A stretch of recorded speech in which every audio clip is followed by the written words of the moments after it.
Good morning, dear student. How are you? I hope you are very well. And welcome back in Vijaya Phonics classes. Dear student, today we are discussed about the conversion factor and based lecture on the dimension. Okay? तो आज हम लोग सीखेंगे chapter 2 का units and measurement part 3 में हम लोग सीखेंगे conversion factor and dimensions. Okay, क्योंकि देखो इस चैप्टर का सबसे मोस्ट इंपॉर्टेंट है डायमेंशंस. हम आपको लेके चलेंगे डायमेंशंस और वहीं पर आपको अच्छी तरीके से सिखाएंगे dimension, how you can find out the dimension of a physical quantity. Okay, किसी भी फिजिकल क्वांटिटी का डायमेंशन हम लोग कैसे निकालेंगे. लेकिन उससे पहले अगर आपने हमारे चैनल पर नए हैं और हमारे चैनल पर नए आए हैं तो आप हमारे चैनल को सब्सक्राइब करिए और लाइक कमेंट करना न भूलिए. और हाँ, अगर आपने इस चैप्टर का प्रीवियस लेक्चर अगर आपने नहीं देखा है, यूनिट्स नहीं देखा है, फिजिकल क्वांटिटीज नहीं देखा है, तो उसका लिंक इस वीडियो के डिस्क्रिप्शन में दिया हुआ है. आप वहाँ जाइए और लिंक को क्लिक करिए, वीडियो आपका स्टार्ट हो जाएगा. ओके, चलो विदाउट टाइम वेस्ट किए हुए हम लोग टॉपिक की तरफ चलते हैं. टॉपिक का नाम है conversion factor. Okay, conversion factor क्या होता है फर्स्ट ऑफ ऑल इसे जानते हैं, है ना. चलो हेडिंग लगाते हैं कन्वर्जन फैक्टर, इसे इरेज करते हैं, है ना. हेडिंग है बेटा conversion factor. That means to convert a physical quantity of unit one set of another quantities और अनदर यूनिट्स. ठीक है, जैसे कि अगर मुझे दिया हुआ है कन्वर्जन फैक्टर में दिया हुआ है कि एक यूनिट को किसी दूसरे यूनिट में कन्वर्ट करना. ठीक है, जैसे यूनिट तो आपने पढ़ा ही होगा, अगर नहीं पढ़ा है तो हमारे डिस्क्रिप्शन इस वीडियो की डिस्क्रिप्शन में जाइए, वहाँ पे लिंक दिया हुआ है यूनिट का. ठीक है, उस वीडियो को जरूर देखो आप. और देखो अगर सिस्टम ऑफ यूनिट दिया हुआ है, जैसे एमकेएस सिस्टम ऑफ यूनिट दिया हुआ है और उसे मुझे बोल रहा है कि सीजीएस सिस्टम ऑफ यूनिट में कन्वर्ट करिए, तो कैसे आप कन्वर्ट करेंगे, है ना. या फिर एफपीएस में कन्वर्ट करो. ठीक है, तो कैसे कन्वर्ट करेंगे हम आपको समझा रहे हैं. तो पहले आप ये लिख लो कि कन्वर्जन फैक्टर क्या होता है. To convert a system of unit to another system of unit. एक सिस्टम ऑफ यूनिट को दूसरे सिस्टम ऑफ यूनिट में कन्वर्ट करना ही क्या कहलाता है, कन्वर्जन फैक्टर कहलाता है. ठीक है बेटा, तो हम चेंज करने का आपको तरीका सिखा रहे हैं कि कैसे आप चेंज करके दिखाएंगे, है ना. तो सबसे पहले कुछ इंपॉर्टेंट बातें हैं उसे आप लिख लीजिए. जैसे 1 मीटर हुआ, 1 मीटर में कितने सेंटीमीटर होते हैं, 100 सेंटीमीटर होते हैं. कितने सेंटीमीटर होते हैं, 100 सेंटीमीटर होते हैं. ये जो मीटर है बेटा ये कौन से सिस्टम में है, ये एमकेएस सिस्टम में है. किसमें है, ये एमकेएस सिस्टम में है. और ये सेंटीमीटर किसमें है, सीजीएस सिस्टम में है. किसमें है बेटा, सीजीएस सिस्टम में है. कोई बुराई वाली बात नहीं है. ओके, और बेटा अगर हम लोग बात करें कि इंच कितने होते हैं इसमें, तो देखो इंच होते हैं बेटा 39.4 इंच भी होता है इसमें. दैट मीन्स 1 मीटर में 39.4 इंच होता है, या फिर 3.84 या फिर 3.84 क्या होता है, फुट. ये भी होता है ना. अप्रोक्सीमेट इतना मानते हैं 3.84 फुट होता है. ठीक है, ये किसमें है, एफपीएस में है. ठीक है, तो जैसे बेटा अगर मैंने बोला कि the acceleration due to gravity, देखो एक एग्जांपल लेके समझाएंगे तो आपको समझ में आ जाएगा. एक एग्जांपल जैसे मैंने ले लिया कि the acceleration due to gravity है ना, is 9.8 meter per second square. ठीक है, ये दिया हुआ है, एक्सीलरेशन दिया हुआ है 9.8 मीटर पर सेकेंड स्क्वायर दिया हुआ है. और आपसे पूछ रहा है कि फाइंड इन द सिस्टम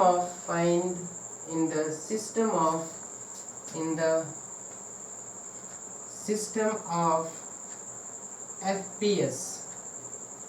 किसमें, एफपीएस में चेंज करके दिखाओ आप इसे. एफपीएस में कैसे चेंज करेंगे, तो एफपीएस में चेंज करने के लिए मुझे क्या करना होगा कि 9.8 मीटर पर सेकेंड स्क्वायर को मुझे चेंज करना होगा फुट पर सेकेंड स्क्वायर में. किसमें, फुट पर सेकेंड स्क्वायर में चेंज करना होगा। तो देखो ये MKS में दिया हुआ है, तो मुझे क्या करना है, MKS सिस्टम से मुझे FPS में जाना है। किस में जाना है, FPS में जाना है। तो कैसे जाएंगे देखो, तो सबसे पहले बेटा 9.8 मीटर पर सेकेंड स्क्वायर को ऐसे ही आप लिख दो। अब फिर यहाँ देखो 9.8 मीटर, अब जरा देखो 1 मीटर में कितने फुट होते हैं, ये आपने यहाँ पर लिख रखा है 3.84 फुट होता है ना, तो ये हो जाएगा 3.8, क्यों लिख देते हैं, चलेगा, कोई दिक्कत नहीं, कोई बुराई वाली बात नहीं है ना। 3.8 और ये हो गया फुट बाई सेकेंड स्क्वायर, तो वैसे ही रहेगा, सेकेंड स्क्वायर में कोई चेंज नहीं होगा। तो मल्टीप्लाई करके देख लो बेटा कितना आएगा, 9.8 इंटू 3.8 है ना। मल्टीप्लाई करके देखो जल्दी से कितना आएगा, जल्दी से,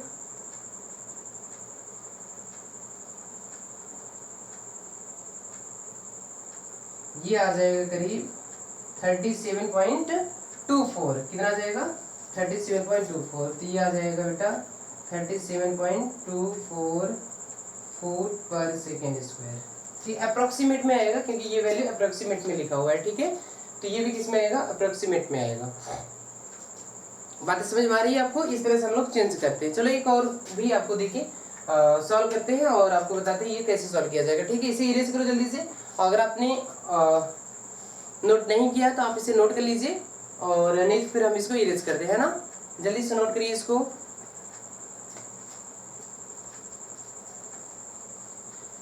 चलो एक और भी देते हैं आपको, है ना, सॉल्व करके दिखाइए आप। जैसे मैंने कहा एक बस है बेटा जिसकी स्पीड है 110, ये हटा देते हैं, एक बस है, लिखो बस 110 किमी पर सेकेंड स्पीड से चले ना, स्पीड दिया हुआ है, स्पीड दिया हुआ 110 किमी पर सेकेंड। इसे चेंज करो बेटा, कन्वर्ट इनटू स्टैंडर्ड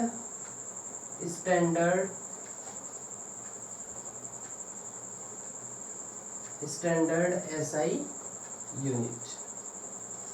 आप इसे स्टैंडर्ड SI यूनिट में चेंज करके दिखाइए, कैसे करेंगे आप। तो सबसे पहले देखो ये दिया हुआ है 110 किमी पर सेकेंड, है ना, ये स्पीड दिया हुआ है, आपको चेंज करना है SI unit, standard SI unit में चेंज करना है। तो कैसे करेंगे देखो बेटा, सबसे पहले 110 किमी पर सेकेंड, आपको ये बात पता होना चाहिए कि SI यूनिट क्या होता है, किलोमीटर को चेंज करेंगे मीटर में, है ना। चलो चेंज करके दिखा देते हैं, 110 इंटू किलोमीटर, 1 किलोमीटर में कितने मीटर होते हैं, 10⁻³ मीटर, है ना, बाई सेकेंड, ये तो सेकेंड रहेगा ही, ये चेंज नहीं होगा। तो बेटा ये इस तरह से हो जाएगा 11 इंटू 10⁻⁴ मीटर पर सेकेंड। समझ में आ रहा है, नहीं आ रहा है, कोई बुराई वाली बात। ओके बेटा, अगर मान लो ये किलोमीटर पर सेकंड में दिया हुआ है तो आपने इसे चेंज कर दिया 11 इंटू 10⁻⁴ मीटर पर सेकंड, ये किस में हो गया, स्टैंडर्ड SI यूनिट में हो गया, है ना। अगर मान लो बेटा, अगर यहाँ पर ये कुछ इस तरह से दिया हो, सेकंड को हटा के यहाँ पे आवर दे दिया हो, समझो ध्यान से, 110 किमी पर आवर दे दिया, तो फिर आप क्या करेंगे, अगर SI यूनिट में ही आपको चेंज करना हो तो कैसे करेंगे, तो हम यहाँ पे लिखेंगे आवर, है ना। तो इस आवर को चेंज करेंगे, और आपको पता होना चाहिए कि 1 घंटे में कितने सेकंड होते हैं, 1 घंटे में होते हैं बेटा 3600 सेकंड, है ना, 3600 सेकंड होता है ना। 1 घंटे में कितने सेकंड होते हैं, 3600 सेकंड होते हैं बेटा। 1 किलोमीटर में 10⁻³ मीटर होते हैं, तो ये इरेज करना पड़ जाएगा, है कि नहीं है। तो बेटा हम इसे किस तरह से लिख सकते हैं, 1 और ये 000 बाई 3600 क्या मीटर पर सेकंड, दिखाई दे रहा है आप सभी को। ओके, और नोट भी करते रहिए साथ ही में, सही रहेगा, आसान भी रहेगा आपको, है ना। थोड़ा सा इसे और सॉल्व कर लें, चलो कर लेते हैं। 2 5 जा 10 और यहाँ पे 1 2 5 जा 10, है ना, यहाँ पे 0 बचा तो 2 0, ये होगा 18, कोई बुराई वाली बात। चलो इसे और भी छोटा कर लेते हैं, 2 2 जा 4, यहाँ पे 15 हुआ, 2 7 जा 14, 10 2 5 जा 10, है ना, और यहाँ पे 9, तो ये बेटा हो गया 275/9 क्या मीटर पर सेकेंड। ये किस में रहा, ये रहा स्टैंडर्ड SI यूनिट में रहा। ठीक है, अगर आपको समझ में नहीं आ रहा तो आप कमेंट बॉक्स में जरूर लिख के बताइए कि सर ये समझ में नहीं आ रहा, तो हम आपको दोबारा समझाने का प्रयास करेंगे, एक दूसरा वीडियो बना देंगे। बट एक चीज ध्यान देना आप कि ये मेथड जो है बहुत इजी मेथड है, कन्वर्जिंग चेंज करना है, बस एक सिस्टम से दूसरे सिस्टम में चेंज करना है। तो हम आपसे उम्मीद करते हैं शायद ये सब सारा मैटर आपको अच्छी तरीके से समझ में आता होगा। और अगर नहीं आ रहा है बेटा तो आप मुझे कमेंट बॉक्स में जरूर लिख के बताइए। ठीक है, तो चलो ये रहा, मैंने आपको एक दो एग्जाम्पल बता दिया, और एग्जाम्पल अगर आपको समझ में आया होगा तो अच्छी बात है बेटा। अब हम आपको थोड़ा सा सिखाते हैं डायमेंशन कैसे फाइंड आउट करें, क्योंकि मुझे बेस्ट आपको ले जाना था, डायमेंशन में ही ले जाना है और डायमेंशन ही आपको सिखाना है। ठीक है बेटा, इरेज कर दें ये। ओके, चलो जल्दी से हेडिंग लगा लो। आज का जो बेस्ट हम आपको बताना चाहते थे वो है डायमेंशन, और हम आपको डायमेंशन ही सिखाने के लिए ये वीडियो आपके लिए बना रहे हैं बेटा। तो हेडिंग जल्दी से लगाओ, डायमेंशन। तो सबसे पहले हम लोग जानेंगे बेटा ये डायमेंशंस क्या होते हैं। डायमेंशंस क्या होता है ना। Dimension is a physical quantity, ध्यान से समझो, अच्छा है, समझ में भी आएगा, है ना। Dimension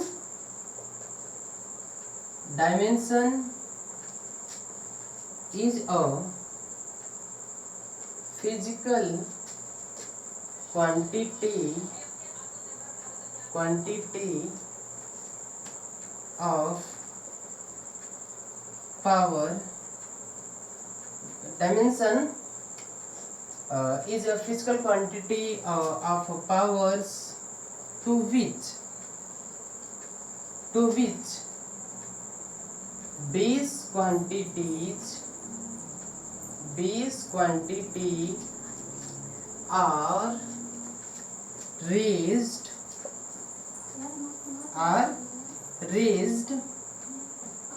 to expressed that quantity।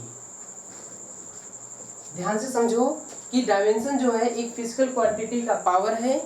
Dimension is a physical quantity of power that to which base quantity are raised to express that quantity. That means ये डायमेंशन जो है एक बेस क्वांटिटी, फिजिकल क्वांटिटी का एक पावर है जो कि base quantity के ऊपर ये एक्सप्रेस्ड किया जाता है। मतलब कि डायमेंशन देखो बेटा, जैसे मैंने कहा कि मास, ये क्या है, मास का डायमेंशन क्या होगा, m। मास का डायमेंशन क्या होगा, m होगा, है ना। बट ये जो m है ये बेस क्वांटिटीज, मास को हम लोग किसमें चेंज करते हैं, मास ये बेस क्वांटिटीज है ना, तो बेस क्वांटिटीज का सिंबल उसमें हम डायमेंशन में क्या लिखते हैं, कैपिटल M लिखते हैं, है ना। तो इसका जो पावर होगा, जैसे यहाँ पे 1 है ना, इसी को हम लोग क्या बोलते हैं, डायमेंशन बोलते हैं। 1 को समझ में आ रहा है, नहीं आ रहा है। एक चीज समझो कि dimension is represented of nature of physical quantity. Physical quantity की ये नेचर को रिप्रेजेंट करता है। बात समझ में आ रही है, ये समझ में आया, इरेज कर दें। ओके बेटा, अब चलो थोड़ा सा हम लोग लिखते हैं कुछ फिजिकल क्वांटिटीज जो हमारे पास बेस क्वांटिटीज होती हैं, और बेस क्वांटिटीज जो हमारे पास 7 फंडामेंटल क्वांटिटीज है उनके डायमेंशन क्या होते हैं। जल्दी से लिखिए कि the dimensions of base quantities समझ में आ रहा है, नहीं आ रहा है। चलो अब बेस क्वांटिटीज के हम लोग डायमेंशन लिखते हैं। ठीक है, कितने बेस क्वांटिटीज होते हैं, 7। ओके, स्टार्टिंग से फर्स्ट लिखो कि the dimension of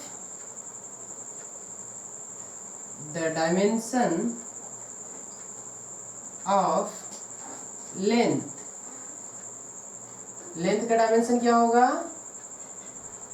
capital L। ठीक है, एक चीज ध्यान देना, डायमेंशन को हमेशा स्क्वायर ब्रैकेट में ही रखते हैं, हमेशा स्क्वायर ब्रैकेट में रखते हैं। ठीक है, हमेशा।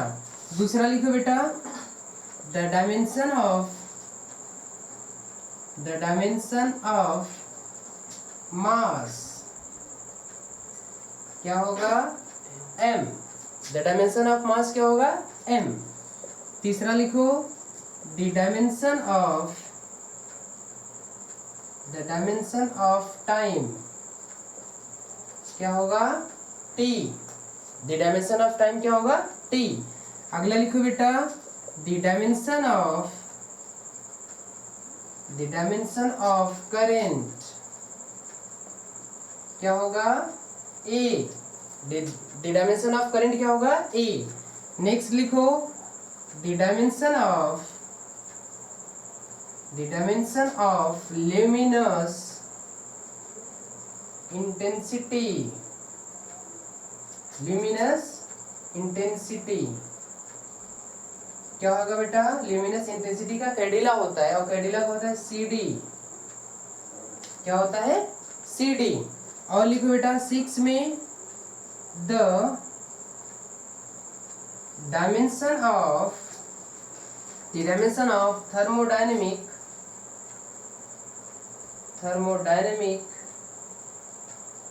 टेम्परेचर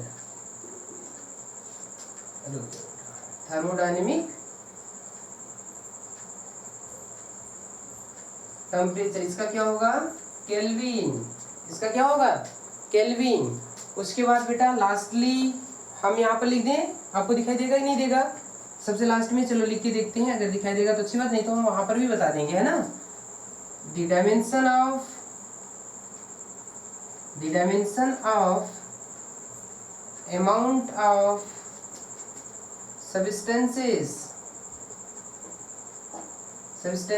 तो क्या होगा बेटा मोल। क्या होगा मोल। ये है 7 फिजिकल क्वांटिटीज के डायमेंशन, याद हो जाएंगे आपको अच्छी तरीके से। पहला the dimension of length L होगा, the dimension of mass M होगा, the dimension of time T होगा, करंट का A होगा, ल्यूमिनस इंटेंसिटी का CD होगा, थर्मोडायनेमिक टेम्परेचर का K होगा, उसके बाद द अमाउंट ऑफ सब्सटेंसेस का मोल होगा। क्या ये बातें आपको समझ में आ रही है? अगर आपको समझ में आ गया तो ये अगर दिखाई भी दे रहा होगा तो जल्दी से इसे राइट डाउन कर लीजिए। फिर हम आपको सिखाते हैं ये तो रहा डायमेंशन, अब हम आपको सिखाते हैं डायमेंशन फार्मूला। क्या सिखाते हैं? डायमेंशनल फार्मूला क्या होता है। जल्दी से अब हेडिंग लगाओ डायमेंशनल फार्मूला, इसे इरेज कर दे सब कुछ। ओके देखो बेटा अभी तक तो आपने डायमेंशन सीखा है ना, अब आप सीखेंगे डायमेंशनल फार्मूला। जल्दी से हेडिंग लगा लो डायमेंशनल फार्मूला। ठीक है, अब डायमेंशनल फार्मूला क्या होता है बेटा, ये देखो अभी तक आपने जो लिखा कि द डायमेंशन ऑफ मास, देखो द डायमेंशन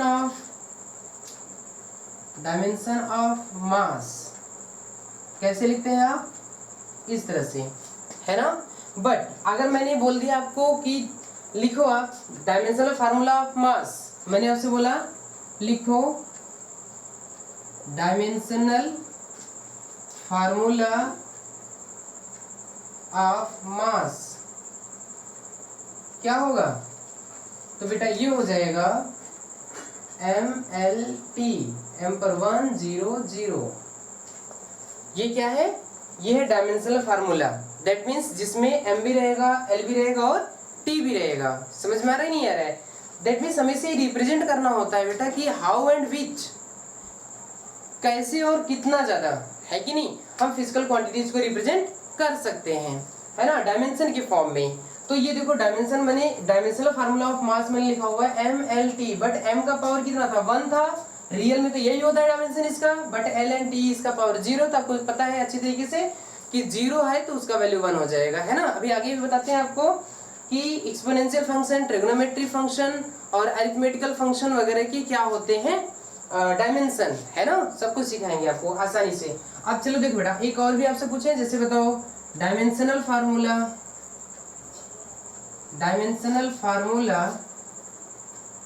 ऑफ लेंथ, बताओ बेटा क्या होगा? डायमेंशनल फार्मूला ऑफ लेंथ क्या होगा?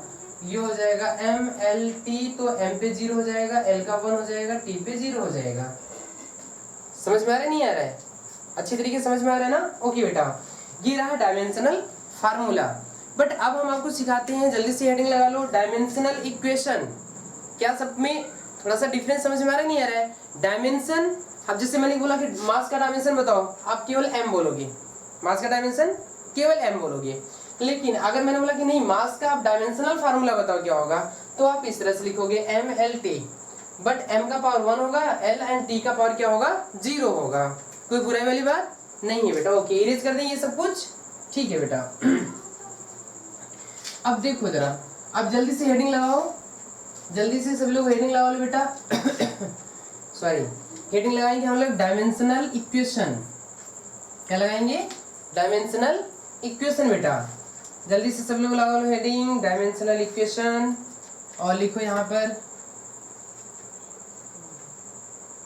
Dimensional equation. अब ये क्या होता है? डायमेंशनल इक्वेशन क्या होता है? देखो बेटा, अगर आप डायमेंशनल इक्वेशन को लिखना चाहते हैं तो डायमेंशनल फार्मूला भी लिखो विद जिस फंक्शन का, जिस फिजिकल क्वांटिटीज का आप डायमेंशनल फार्मूला लिख रहे हो उसको भी लिखना होगा साथ में। दैट मीन्स आप इसे ये लिख सकते हो कि dimensional equation will be equal, क्या लिख सकते हैं? Physical quantities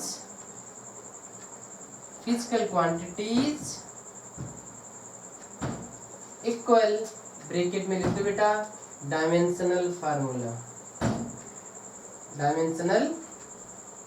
formula. ओके, ये रहा बेटा, इसे बोलते हैं dimensional equation. That means physical quantities के साथ, विद द फिजिकल क्वांटिटीज अगर आप डायमेंशनल फार्मूला लिख रहे हो तो इसको बोलते हैं डायमेंशनल इक्वेशन। जैसे मैंने कहा बेटा, आप लिखो एक्सीलरेशन का डायमेंशन क्या होगा, एक्सीलरेशन का डायमेंशनल फार्मूला क्या होगा, है ना। देखो मैंने लिखा एक्सीलरेशन, ध्यान से समझो, एक्सीलरेशन है ना, ये मैंने एक्सीलरेशन लिख दिया बेटा। अब जरा देखो एक्सीलरेशन का फार्मूला क्या होता है कि the rate of change of velocity is called the acceleration. तो हम लोग इसे लिख सकते हैं बेटा वेलोसिटी बाय टाइम, है कि नहीं। और वेलोसिटी को हम लोग क्या लिख सकते हैं? Displacement by time. तो टाइम इनटू टाइम हो जाएगा। ये समझ में आ रहा है नहीं आ रहा है?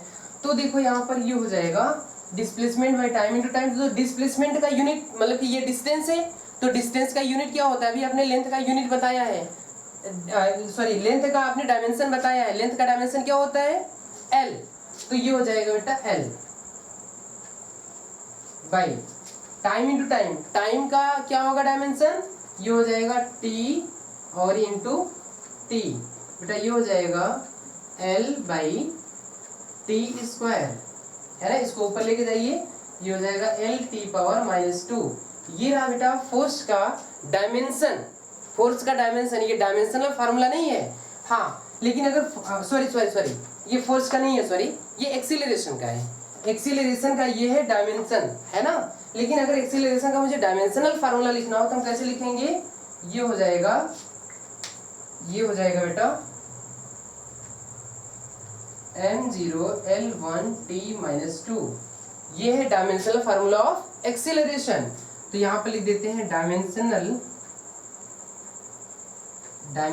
फार्मूला ऑफ एक्सीलरेशन, है ना।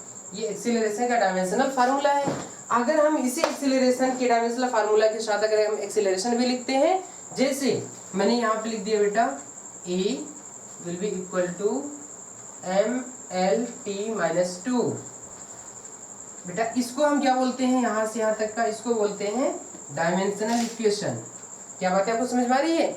इसको बोलते हैं डायमेंशनल इक्वेशन बेटा। कोई बुराई वाली बात नहीं है। ओके, अगर आपको कोई कंफ्यूजन हो रहा है तो आप मुझे कमेंट बॉक्स में जरूर लिखो, कोई शक नहीं और कोई हेजिटेशन नहीं बेटा, है ना। हम आपके टीचर है तो हम आपको अच्छी तरीके से हर बातें सिखाएंगे, बट आप सीखने का प्रयास करो।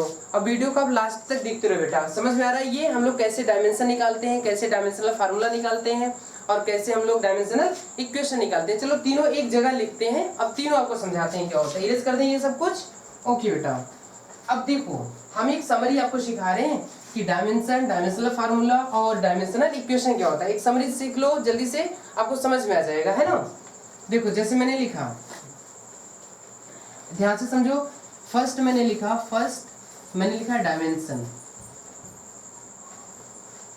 डायमेंशन ऑफ, किसका लिखें आप बोलो, किसका लिखें? चलो एक सिंपल सा ले लेते हैं, कोई बुराई वाली बात नहीं है ना। चलिए सिंपल सा ले लेते हैं एरिया, एक छोटा सा है एरिया, फिर हम आपको छोटे से बड़े तक लेके चलेंगे, सबका आपको जो इंपॉर्टेंट लगेगा वो हम आपको सबको डायमेंशन सिखा देंगे। डायमेंशन ऑफ एरिया क्या होगा? डायमेंशन ऑफ एरिया सबसे पहले फार्मूला पता होना चाहिए। तो लेंथ इनटू ब्रीथ होता है ना, length into breadth, but length और ब्रीथ दोनों को हम किसमें मेजर करते हैं? किसमें? डिस्टेंस में, है ना। तो डिस्टेंस का क्या होता है? डायमेंशन एल होता है। तो एरिया का डायमेंशन हो जाएगा L2। क्या हो जाएगा? L2। ये हुआ डायमेंशन ऑफ एरिया, ठीक है। अब जैसे मैंने कहा आप लिखो डायमेंशनल फार्मूला ऑफ एरिया, मैंने लिखा, लिखो dimensional formula of area. Dimensional formula of area क्या लिखेंगे आप? ये हो जाएगा M0L2T0। बेटा समझ में आ रहा है नहीं आ रहा है? मतलब उसमें MLT तीनों रहेगा। अब जैसे मैंने कहा आप लिखो डायमेंशनल इक्वेशन, तो ये हो जाएगा dimensional equation of area. Of area क्या होगा? ये हो जाएगा इक्वल ML2T0। ये क्या है? डायमेंशनल इक्वेशन है बेटा, ठीक है। इसे जल्दी से नोट कर लीजिए आप सभी लोग। क्या तीनों में डिफरेंस आपको समझ में आ रहा है? Dimension, dimensional formula, dimensional equation. अब हम आपको बारी बारी से एक एक दो दो चार एग्जाम्पल लेंगे और बारी बारी से आपको सिखाएंगे डायमेंशन फाइंड आउट करना, कैसे आप डायमेंशन फाइंड आउट करेंगे, ठीक है। अगर ये समझ में आ गया तो आप जल्दी से इसे नोट कर लीजिए, इरेज कर दें ये सब कुछ। ओके बेटा, चलो अब हम बारी बारी से आपको सब कुछ सिखा रहे हैं ना, कैसे कैसे, छोटा से छोटा और थोड़ा सा हम लॉन्ग तक चलेंगे, है ना। चलो सबसे पहले तो एरिया तो आपको समझ में आ गया। एरिया का डायमेंशन क्या होगा? L2 है ना, L2। तो चलो अब हम आपसे सिखाते हैं। जैसे फर्स्ट हम ले लेते हैं वॉल्यूम। क्या ले लेते हैं? वॉल्यूम। वॉल्यूम का डायमेंशन बताओ क्या होगा? वॉल्यूम का डायमेंशन आप कैसे फाइंड आउट करेंगे? देखो वॉल्यूम का डायमेंशन हो जाएगा बेटा, पहले तो फार्मूला आपको याद होना चाहिए, पहले फार्मूला है ना, रिलेशन पता होना चाहिए। तो फार्मूला क्या होता है?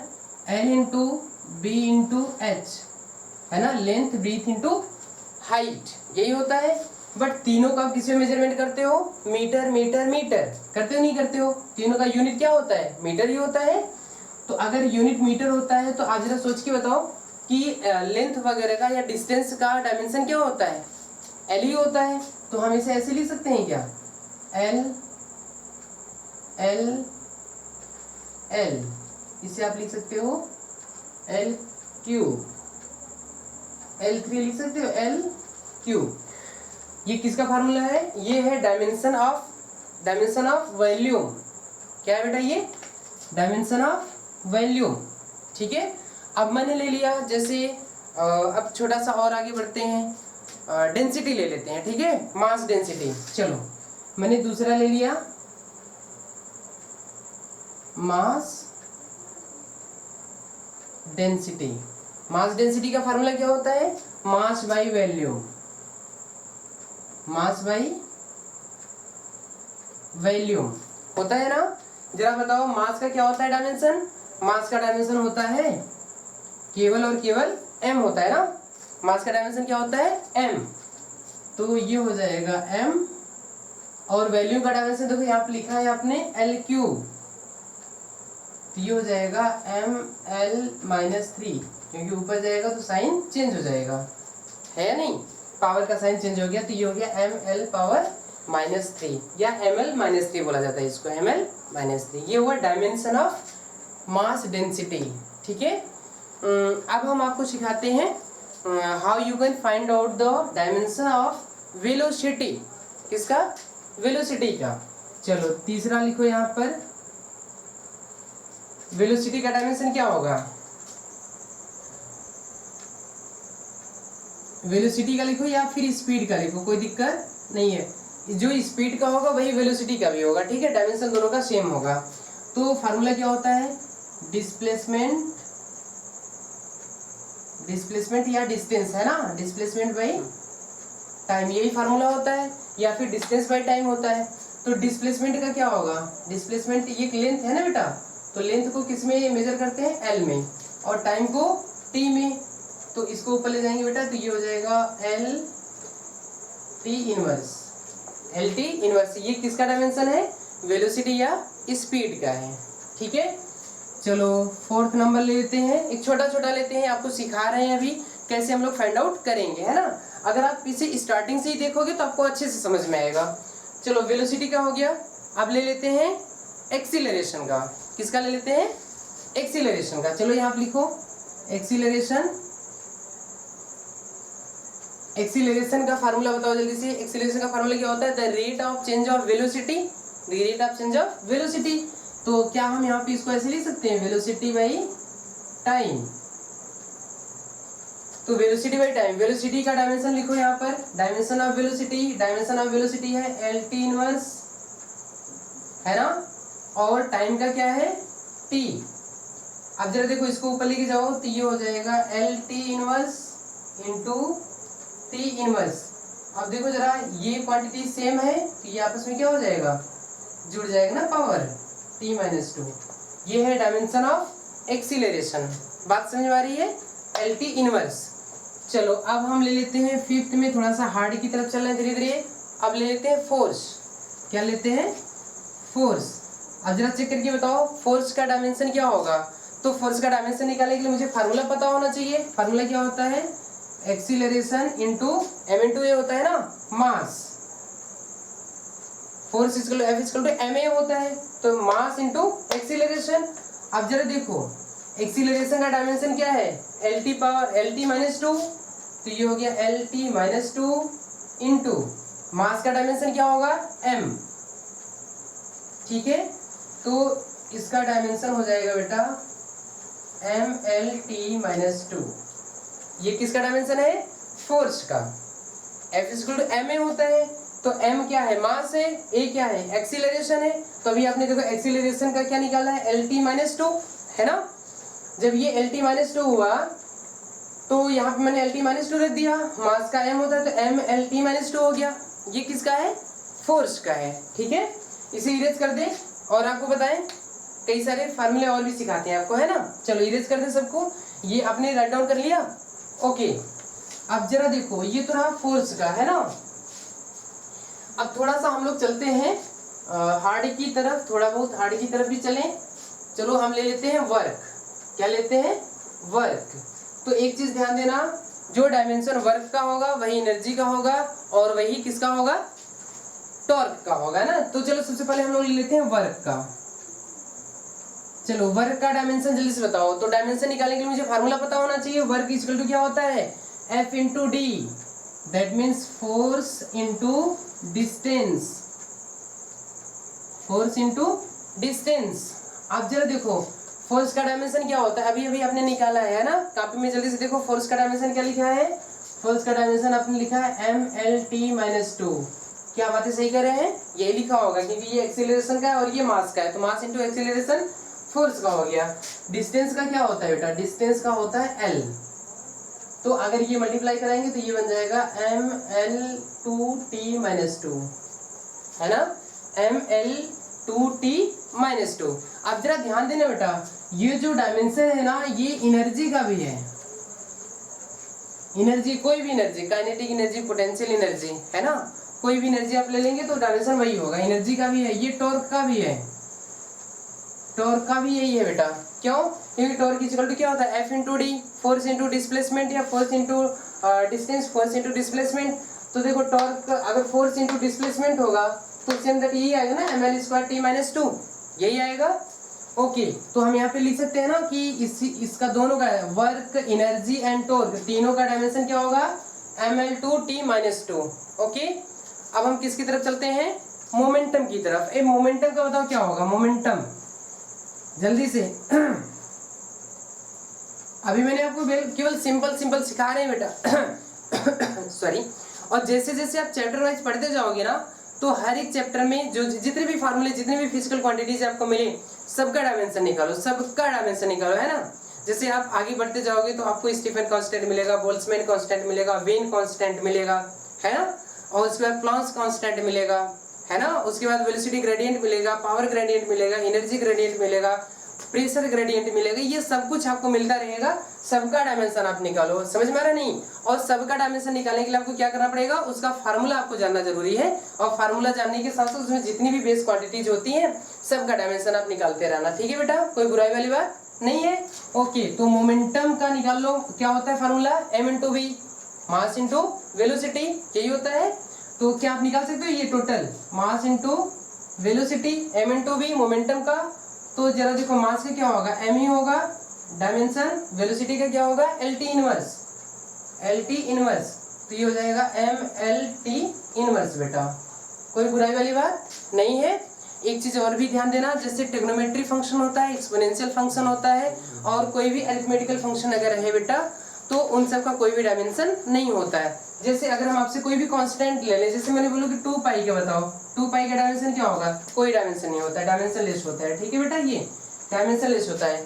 जैसे मैंने बोला कि साइन थीटा का डायमेंशन बताओ, ये भी डायमेंशन लेस होता है, ठीक है। जैसे मैंने बोला log का डायमेंशन बताओ, log 2 का बताओ, ये भी डायमेंशन लेस होता है, ठीक है। जैसे मैंने बोला e की पावर माइनस के एक्स का बताओ क्या होगा, ये भी डायमेंशन लेस होता है। दैट मींस ये सब जो भी जितने भी एक्सपोनेंशियल फंक्शन होते हैं, अरिथमेटिकल फंक्शन, ट्रिग्नोमेट्री फंक्शन होते हैं, ये सब क्या होते हैं, डायमेंशन लेस क्वांटिटीज होती हैं, कोई बुराई वाली बात नहीं है। अगर आपको ये डायमेंशन समझ में आ गया है तो best of luck, thank you.